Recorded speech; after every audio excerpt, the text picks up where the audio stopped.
তো বন্ধুরা আজকে আমি আপনাদের শেখাবো ডাম্পি লেভেল সার্ভের ক্যালকুলেশন এবং ড্রয়িং কিভাবে করতে হয়। ঠিক আছে, একদম ক্যালকুলেশন একদম সোজাভাবে বুঝিয়ে দেবো, কোনো অসুবিধা হবে না। ঠিক আছে, তো আমি সবার প্রথমে দেখতে পাচ্ছেন একটা টেবিল আমি ড্র করে নিয়েছি, কিন্তু ভেতরে পুরো ব্ল্যাঙ্ক আছে। তো এখানে আমি আপনাদের বুঝিয়ে দিচ্ছি যে কি করতে হবে না হবে। তো ফার্স্ট আমি এখানে লিখে দিয়েছি calculation of dumpy level survey. ঠিক আছে, আর এখানে ফার্স্ট পয়েন্ট আমি কি লিখেছি, প্লেস, অর্থাৎ যে স্থানে আমি সার্ভেটা করেছি সেই স্থানের নাম দিতে হবে। ঠিক আছে, ইনস্ট্রুমেন্ট নাম্বার, মানে যে ইনস্ট্রুমেন্ট দিয়ে করেছি, মানে ডাম্পি লেভেলের যে ইনস্ট্রুমেন্ট, ঠিক আছে, মানে ডাম্পি লেভেল যে মেশিনটা তার ইনস্ট্রুমেন্ট নাম্বার আছে একটা, সেই নাম্বারটা আমাদের এখানে লিখতে হবে। সেটা ডাম্পি লেভেল মেশিনে লেখা থাকে বা মেশিনের বাক্সের মধ্যেও লেখা থাকে। ডেট অ্যান্ড টাইম, মানে যেই সময়টায় করেছি আর যেই দিন করেছি তারিখ, সেইটা এখানে লিখতে হবে। তারপর কি সার্ভেয়ার্স নেম আর রোল নাম্বার, আর আপনি যদি সার্ভে করে থাকেন মানে আপনি করছেন, তো আপনার নাম এবং আপনার রোল নাম্বার। ঠিক আছে, তো এগুলো লিখতে হয় টেবিলে। তো এবার ফার্স্ট কলাম কি আছে, স্টেশন। ঠিক আছে, তো এবার স্টেশনগুলো আপনাদের বুঝিয়ে দেবো। আপনি ফিল্ডে গিয়ে করছেন না, তাও আপনি এমনভাবে বোঝাবো যাতে আপনি ফিল্ডে ফিল পাবেন। ঠিক আছে, তো চলুন। তো স্টেশন আমি ফার্স্টে আমি দিচ্ছি এ। ঠিক আছে, লিখে দিচ্ছি এ। সেকেন্ড স্টেশন দিচ্ছি A1, A2, A3, A4, B. তারপর কি আছে, ডিস্টেন্স ইন মিটার, অর্থাৎ যে সার্ভেটা আমরা করেছি, অর্থাৎ ডাম্পি লেভেল মেশিনটাকে যে বসিয়েছি এতে যে দেখলাম, তারপরে A1-এ দেখলাম। ঠিক আছে, এরকম A1, A2, A3, A4 এর মধ্যে যে দেখলাম এই যে ডিস্টেন্সটা এটা কত। ঠিক আছে, তো সেটা আমাদের এখানে লিখতে হবে। তো ফার্স্ট যেটা আছে হলো এটা আমরা কি সবসময় 0 ধরে নেব। ফার্স্ট যেটা থাকবে স্টেশন এটা সবসময় 0 হবে। ঠিক আছে, তারপরেরটা হলো 5 মিটার করে আমরা এগোচ্ছি। ঠিক আছে, তারপরেরটা 10, এটা আপনারা যে সার্ভে করেছেন সেই হিসাবে নেবেন। 15, 20, 25। তো এটা বোঝা গেল যে কীরকমভাবে বার করলাম। ঠিক আছে, তো তারপর কি আছে, স্কেল। 1 সেমি ইকুয়াল টু কত, মানে যেগুলো আমরা যে নিলাম এগুলো সব মিটারে আছে, এটাকে আমাদের কিসে কনভার্ট করতে হবে, সেন্টিমিটারে। কারণ মিটারে তো আমরা খাতায় আঁকতে পারবো না, খাতায় আঁকতে গেলে মিটারের মধ্যে খাতা বানাতে হবে। ঠিক আছে, তো এটা করার জন্য আমাদের সেন্টিমিটারে কনভার্ট করে নিতে হবে। তো এটা করা একদমই সহজ। তো এখানে 1 সেন্টিমিটার ইকুয়াল টু কত ধরবো যাতে আমাদের পুরো খাতায় ফিট হয়ে যায়। তো এটা ধরার একটা কায়দা আছে। তো আপনাদের দেখে নিতে হবে যে লাস্ট যে ভ্যালুটা রয়েছে, অর্থাৎ হাইয়েস্ট যে ভ্যালুটা রয়েছে সেটা কত রয়েছে। তো আমাদের এখানে হাইয়েস্ট ভ্যালু রয়েছে 25 মিটার। তো এটাকে যদি আমরা সেন্টিমিটারে কনভার্ট করি, 1 সেন্টিমিটার ইকুয়াল টু 1 মিটার ধরলে হয়ে যাবে 25 সেন্টিমিটার। ঠিক আছে, তো তাহলে আমরা খাতায় সহজেই ধরাতে পারবো। ঠিক আছে, কারণ যেটা কাটিজ পেপারে যদি হয়ে থাকে A3 কাটিজ, তাহলে কিন্তু এটা সহজেই ধরে যাবে। তো আমরা এটা ধরাতে পারবো, কোনো অসুবিধা নেই। তো আমি এখানে কী করছি, 1 সেন্টিমিটার ইকুয়াল টু 1 মিটার নিচ্ছি। ঠিক আছে, এখানে লিখে দিলাম যাতে যে দেখবে খাতাটা তারও যাতে অসুবিধা না হয়। তো এবার এখানে ঠিক একই রকমভাবে এগুলো বসিয়ে দেবো, 5, 10, 15। শুধু এখানে কী গেলো, এককটা পাল্টে গেল, আর কিছুই না। আবার একটা জিনিস আছে, এখানে যদি 25 হাইয়েস্ট না থেকে যদি 50 থাকতো তখন কী করতাম, তখন আমরা এখানে কী করতাম, 1 সেমি ইকুয়াল টু 2 মিটার ধরে নিতাম।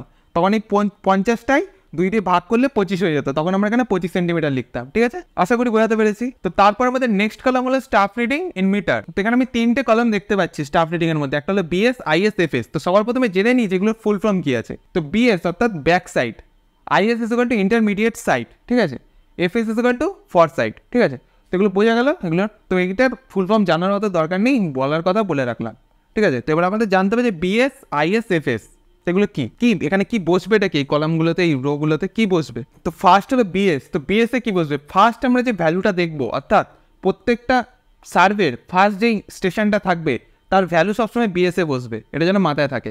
ঠিক আছে, তারপরে চেঞ্জ পয়েন্ট হলে সেটা অন্য কথা, আমি পরে বলছি সেই ব্যাপারে। এর যে ভ্যালুটা আমি এখানে সার্ভে করেছিলাম সেটার ভ্যালু আমি এখানে লিখে দিচ্ছি 1.32। তারপর কি আছে, A1 এর এবার কী হবে, সেগুলো সব ইন্টারমিডিয়েট সাইডে পড়বে। ঠিক আছে, তো আমি এখানে A1, A2, A3 এগুলো লিখে দিচ্ছি। তো আমি এখানে IS এর ভ্যালুগুলো লিখে দিয়েছি। এবার লাস্ট যে ভ্যালুটা লিখবো সেটা হলো B এর, A4 অবধি লিখেছি। ঠিক আছে, লাস্ট কি আছে, B এর যে ভ্যালুটা হবে সেটা হবে FS এ, কারণ এটা সব থেকে লাস্টে আছে। লাস্টের যে ভ্যালু হবে সবসময় FS এ হবে। ঠিক আছে, এটা যেন মাথায় থাকে। তো আমি এখানে ভ্যালুটা লিখে দিচ্ছি 1.32। আপনারা হয়তো ভাবতে পারেন এই মন গড়া হয়তো লিখে দিচ্ছি এরকম, না, এটা কিন্তু একটা সার্ভে করে বার করা আছে। ঠিক আছে, আমি ফিল্ডে গিয়ে সার্ভে করে এই ভ্যালুগুলোকে পেয়েছি। তো আপনাদেরও এটা করতে হবে। ঠিক আছে, বা আপনি সেকেন্ডারি ডেটা নিয়েও কাজ করতে পারে প্র্যাকটিসের জন্য। তো এতক্ষণ পর্যন্ত যা করলাম সব আমাদের সার্ভে করে বার করতে হবে। এবার হবে আসল ক্যালকুলেশন। ঠিক আছে, তো এই যে দুটো কলাম আছে এখানে হবে ক্যালকুলেশন। তো সেটা করার আগে আমাদের রিমার্কসে একটা জিনিস লিখে নিতে হবে। ঠিক আছে, এটা আপনার যে স্যার থাকবে সে বলে দেবে, যে কোশ্চেন দেবে তাতেও বলে দিতে পারে। ঠিক আছে, তো আমি এখানে লিখে দিচ্ছি। তো কী লিখছে দেখে নিন। তো এখানে কী বলেছে, BM at station A is 12 metre. BM কি, বেঞ্চমার্ক। তো কী বলেছে, স্টেশন এতে 12 মিটার। এই যে স্টেশন A এর 12 মিটার, অর্থাৎ আমি RL এর ঘরে 12টা বসিয়ে দেবো, 1, 2। ঠিক আছে, তো এবার আমাদের কি করতে হবে, এই যে 12 মিটারটা আছে এখানে এতে কত আছে 1.32, ঠিক আছে, এটার সাথে এটা প্লাস করে সিএল এর ঘরে বসিয়ে নিতে হবে। প্লাস করলে এটাই হয় 12 আর 1 13 আর 0.32 বসিয়ে দিলাম। এবার কি করতে হবে, এই যে 13.32টা আছে এটা প্রত্যেকটা ঘরের জন্য প্রযোজ্য হবে যতক্ষণ না চেঞ্জ পয়েন্ট আসছে, ঠিক আছে। তো আমি কি করব, এখান দিয়ে ধরে এরকম একটা তীর চিহ্ন দিয়ে দেবো। আপনারা চাইলে এখানে লিখেও দিতে পারেন, আমি শর্টকাটের জন্য তীর চিহ্ন দিয়ে দিলাম। এখানে 13.32, এখানে 13.32 পরপর লিখে দিতে পারে। তো এখানে যদি আবার কী হতো, বিএম যদি এতে না দিয়ে বিতে দিত তখন কি করতাম, তার জন্য আমি একটা ভিডিও বানিয়ে রেখেছি, ঠিক আছে, আপনি ওটা দেখে নিতে পারেন বা আমি বলেও দিচ্ছি। যদি এখানে বিতে থাকতো তখন কি করতাম, এই 12টাকে এর সাথে প্লাস করে যা বেরোতো সেটা আবার ওপরের ভ্যালুগুলো, মানে ওপরে যে ঘরগুলো আছে সেই ঘরগুলোর জন্য প্রযোজ্য হতো, ঠিক আছে। তো বোঝা গেল ব্যাপারটা। তো এবার কি করতে হবে, পরের RL এর মানগুলো বার করার জন্য এই 13.32টা যে বেরোলো এটাকে এটা দিয়ে মাইনাস করে দিতে হবে, মাইনাস করে এখানে বসাতে হবে 13.32 মাইনাস 1.45, সেম 13.32 মাইনাস 1.22, 13.32 মাইনাস 1.52, এরকমভাবে মাইনাস করে করে আমাদের এখানে বসিয়ে দিতে হবে। তো চলুন তাদের আমি বসিয়ে দিই। তো এখন আমাদের কি করতে হবে, ক্যালকুলেটারে হেল্প নিতে হবে, কারণ এখানে মাইনাস করতে গেলে জটিল সংখ্যা আছে। তো চলুন আমি তাড়াতাড়ি ক্যালকুলেটারের সাহায্যে এগুলোকে তাড়াতাড়ি ফিল আপ করে দিই। তো দেখতে পাচ্ছেন ক্যালকুলেটারের সাহায্যে আমি কত সহজেই এই ক্যালকুলেশনটা করে নিলাম, কোনো অসুবিধা নেই, শুধু মাইনাস করতে হবে এটাকে দিয়ে, ঠিক আছে।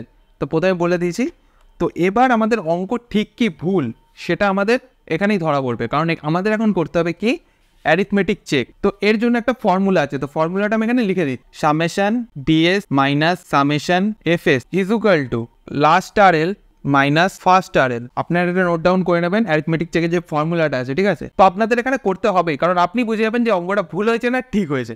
তো চলুন, তো এখানে কি বলেছে, summation BS minus summation FS, অর্থাৎ সামেশন মানে কি, এই যে বিএস এর টোটাল করতে হবে। এখানে যদি চেঞ্জ পয়েন্ট থাকতো তাহলে এখানে আবার একটা বিএস এর ভ্যালু আসতো, তো তখন আমাদের এই দুটোকে যোগ করতে হতো, কিন্তু এখন কোনো বিএস এর ভ্যালু নেই, একটাই ভ্যালু, তাই জন্য আর কোনো যোগ করার প্রয়োজন নেই। তো সামেশন বলেছে, তো 1.32 এখানে লিখে দিলাম, 1.32 মাইনাস কি বলেছে সামেশন এফএস, এখানে এফএস এর কারো একটাই এফএস আছে, ঠিক আছে। এখানে যদি চেঞ্জ পয়েন্ট থাকতো তাহলে আবার নিচে গিয়ে লাস্টে আবার একটা এফএস আসতো, ঠিক আছে, কিন্তু এখানে কোনো চেঞ্জ পয়েন্ট নেই। তো আমি এখানে বসিয়ে দিচ্ছি 1.32 is equal to last RL কত আছে আমাদের 12 মাইনাস ফার্স্ট আরএল কত আছে 12, তো এই দুটোকে মাইনাস করে দিতে হবে। তো আমি এখানে ক্যালকুলেটারের সাহায্য নিতে পারি, কিন্তু আমি এখানে দেখেই বুঝতে পারছি এটা মাইনাস করলে কত হয় 0, এটা ইজ ইকুয়াল টু 12 মাইনাস করলে 0 হয়। লাস্টে যদি আপনার দু সাইডের দুটো সংখ্যা যদি মিলে যায় অর্থাৎ একই আসে তাহলে বুঝে যাবেন আপনার অঙ্ক একদম ঠিক আছে, ঠিক আছে। তো আমি এখানে লিখে দিচ্ছি চেক, মানে আমাদের অঙ্ক একদম মানে ক্যালকুলেশন পুরো ঠিক আছে, ঠিক আছে, কোনো ভুল নেই। তো বোঝাতে পেরেছি আজকে পুরো ক্যালকুলেশনটাকে কীভাবে সার্ভে করতে হয় সেটাও বলে দিয়েছি আপনাদের, ঠিক আছে। ফিল্ডে না গিয়েও ফিল্ডের ফিল দিয়েছি। আর চেঞ্জ পয়েন্ট দিয়ে যে ভিডিওটা সেটা অনেকেই কমেন্ট করছে যে দাদা চেঞ্জ পয়েন্ট দিয়ে ভিডিওটা দাও, কালকেই পরীক্ষা, আজ আমি মানে অ্যাক্টিভ ছিলাম না তো আমি দিতে পারিনি, ঠিক আছে। তো এবার দিয়ে দেবো, আমি ফার্স্টটা যেটা দিয়ে বুঝিয়ে দিলাম, কারণ অনেকেই নতুন এসছে যে আগের ভিডিও দেখেনি, তাই জন্য আমি এটা দিয়ে বুঝিয়ে দিলাম। এবার চেঞ্জ পয়েন্ট দিয়ে বুঝিয়ে দেবো, ঠিক আছে। আর সেই ভিডিওটা যদি এখন চলে এসে থাকে তাহলে আপনি এখানে পেয়ে যাবেন, ঠিক আছে, এই লাস্টে নিচে এখানে ক্লিক করে দেখে নেবেন, ঠিক আছে। আর যদি না এসে থাকে তো চলে আসবে, কোনো চাপ নেওয়ার দরকার নেই। বাট বলি ড্রয়িং, এর যদি ড্রয়িংয়ের ভিডিও দেখতে চান তাহলে এই ভিডিওতে ক্লিক করে দেখে নিন। আর আপনি যদি প্রিজমেটিক কম্পাসের ভিডিও দেখতে চান তাহলে এই ভিডিওতে ক্লিক করে দেখে নিন। আর আপনি যদি এরকমই আরেকটা ক্যালকুলেশন দেখতে চান তাহলে আপনি এই ভিডিওতে ক্লিক করতে পারেন। আর আপনি কোন সেমিস্টারে পড়ে থাকেন কমেন্টে তাড়াতাড়ি বলুন, আর কোন ইউনিভার্সিটি। তো বাই।